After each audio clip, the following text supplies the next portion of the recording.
Seja bem-vindo ao DRN Audiolivros. Se não for inscrito ainda, peço que se inscreva no nosso canal. Acompanhe os nossos audiolivros aí. A gente tem bastante conteúdo. Se você deseja um livro e não tiver no canal ainda, deixa nos comentários aí que eu sempre faço uma lista e tento ir atrás assim que possível. Se quiser nos dar uma força, a gente tem o Apoia-se, o Seja Membro e também o Pix. Sempre fica na descrição do canal e na descrição dos vídeos. E muito obrigado por estar acompanhando a gente nessa jornada. E vamos para as nossas leituras. Capítulo 12. O Trono de Amerlin. Siwan Sanche andava de um lado para outro em seu gabinete, fazendo uma pausa ou outra para dar uma espiada, com um par de olhos azuis, capazes de atordoar governantes.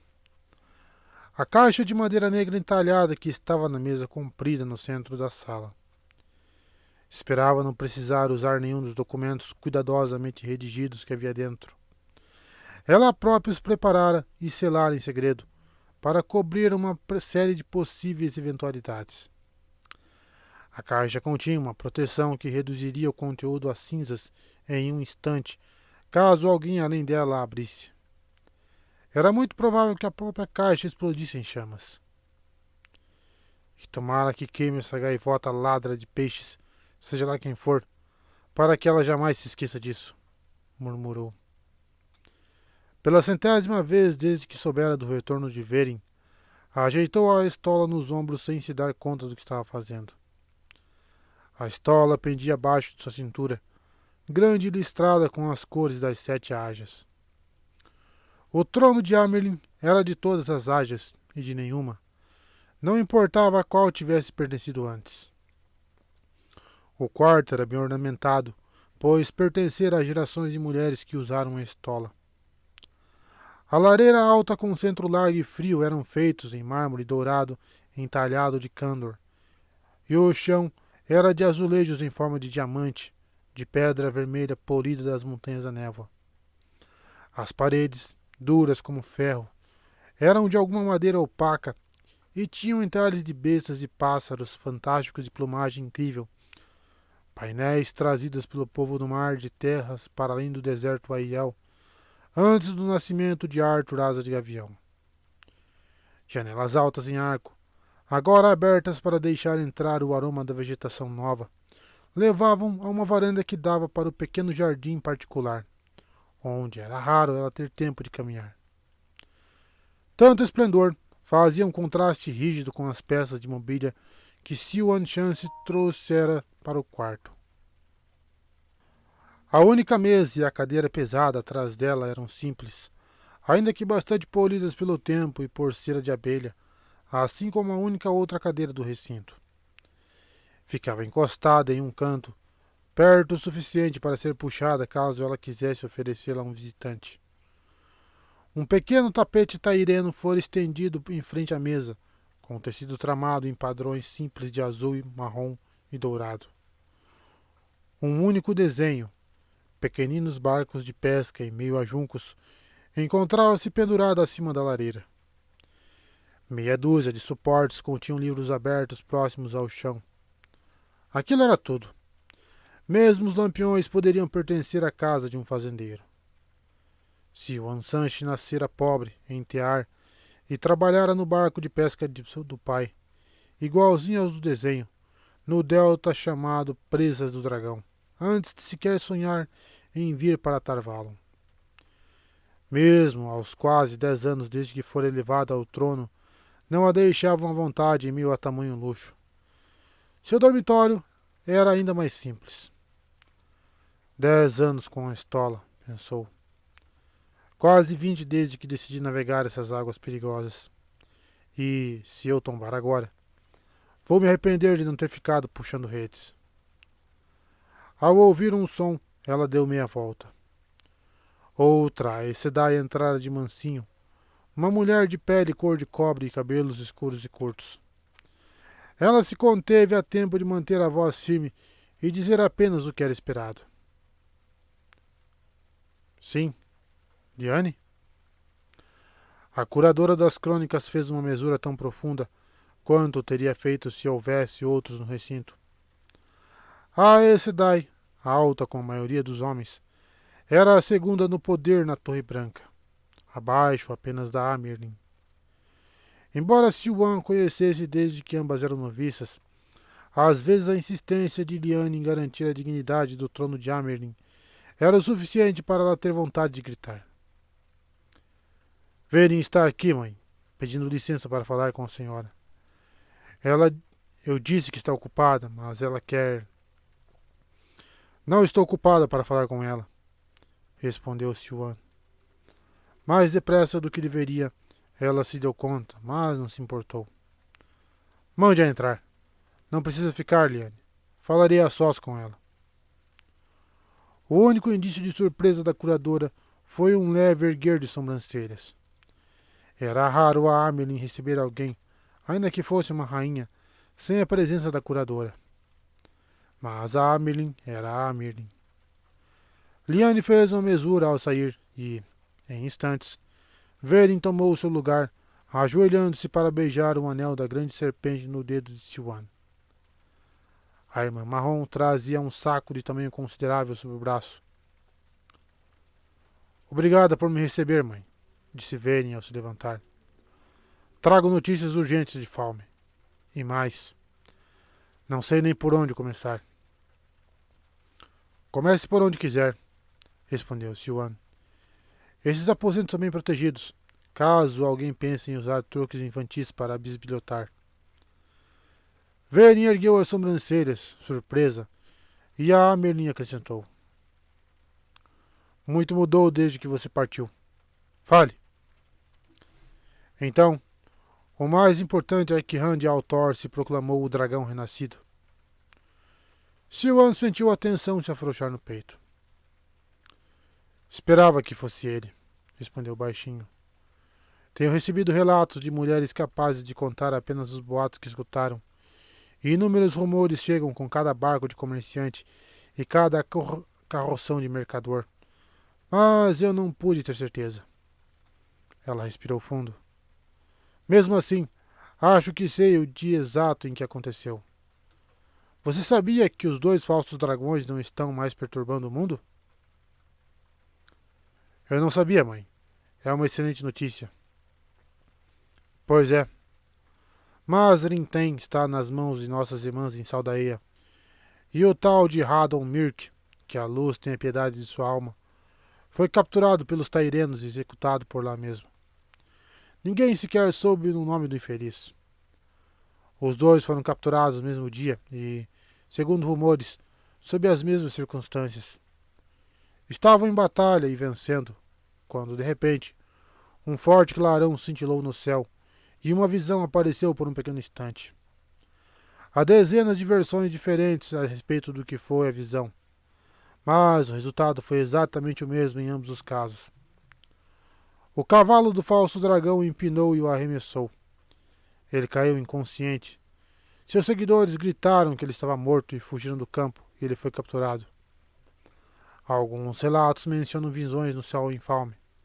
Aposto uma moeda de ouro contra um peixinho, que foi no instante em que Rand Altor se proclamou. O verdadeiro dragão renasceu, disse Verin quase para si mesma. E assim o padrão não tem mais espaço para falsos dragões. Nós soltamos o dragão renascido do mundo. Que a luz tenha piedade de nós. Amerlin sacudiu a cabeça, irritada. Nós fizemos o que precisava ser feito. E se mesmo a noviça mais nova ficar sabendo, serei estancada antes do nascer do dia. E isso se não for reduzida a pedaços antes de qualquer coisa. Eu, Moiraine e Verin, e provavelmente qualquer outra que for considerada nossa amiga. Não era fácil levar adiante uma conspiração tão grande com o conhecimento de apenas 3 mulheres, quando até um amigo próximo poderia traí-las e ainda considerar que cumpria um dever. Luz. Queria tanto ter a convicção de que não teriam razão em fazer isso. Pelo menos ele está a salvo nas mãos de Moiraine. Ela vai guiá-lo e fará o que precisa ser feito. O que mais você tem para me dizer, filha?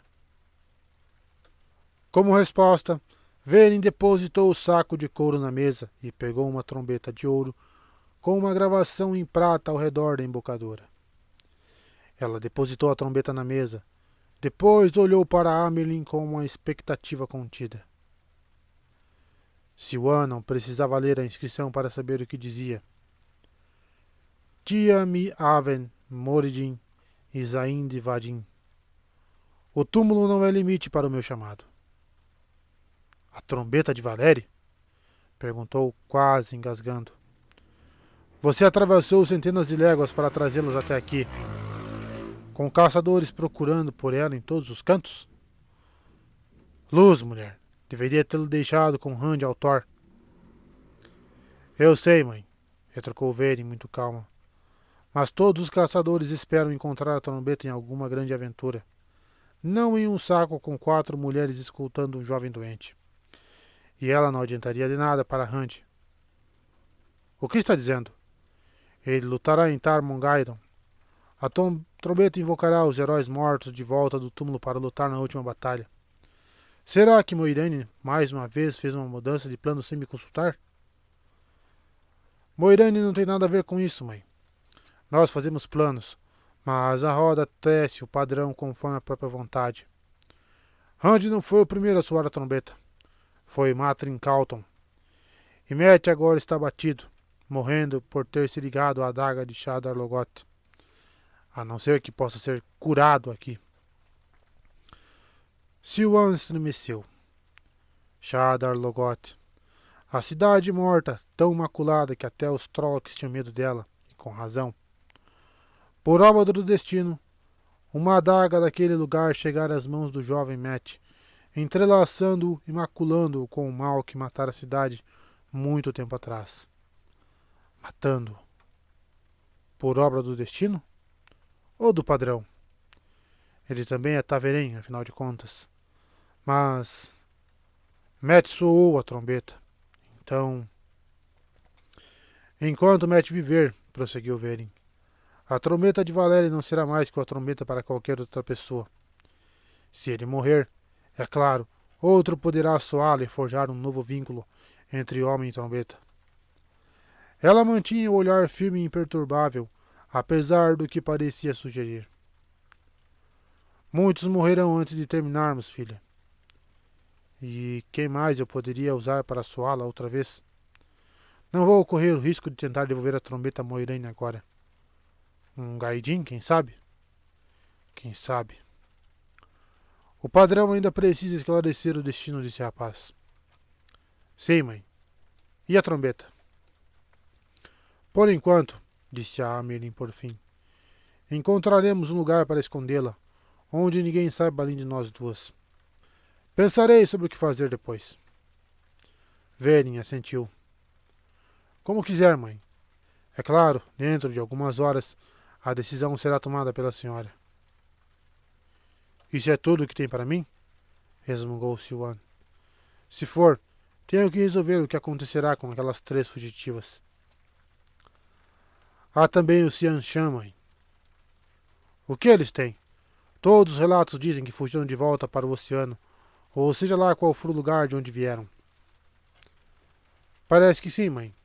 Mas receio que teremos de lidar com eles mais uma vez. Velen puxou um pequeno caderno de couro de trás do cinto e começou a folheá-lo. Referiam-se a si mesmos como os precursores, ou aqueles que vêm antes, e falavam sobre retorno e sobre reivindicar esta terra como sendo deles. Tomei nota de tudo que ouvi a respeito, mas só dos que de fato os viram, é claro, ou que tinha algum tipo de relação com eles. Velen, você está se preocupando com um peixe-leão no mar das tempestades, enquanto aqui, e agora, os lúcios estão furando as nossas redes. A irmã marrom continuava a virar as páginas. Uma metáfora apropriada, o peixe-leão. Certa vez, vi um peixe-leão perseguir um tubarão gigante até a superfície e matá-lo. Ela deu uma pancadinha em uma das páginas com o dedo. Aqui. Essa é a pior parte. Mãe, Os Yanshan usam um poder único em batalha. Usam-no como arma. Siwan apertou as mãos com força na cintura. Os relatos trazidos pelos pombos mencionavam a mesma coisa. A maioria apenas ouvira falar, mas algumas poucas mulheres afirmaram ter visto com os próprios olhos. O poder usado como arma. Cada gota de tinta seca no papel indicava uma ponta de histeria do momento em que a mensagem for escrita. Isso já está nos causando problemas, Verin, e causará ainda mais conforme as histórias se espalharem e forem aumentadas. Mas não posso fazer nada a respeito. Fui informada de que essas pessoas tinham ido embora, filha. Você tem alguma prova do contrário? Bem, mãe. Bem, não, mãe.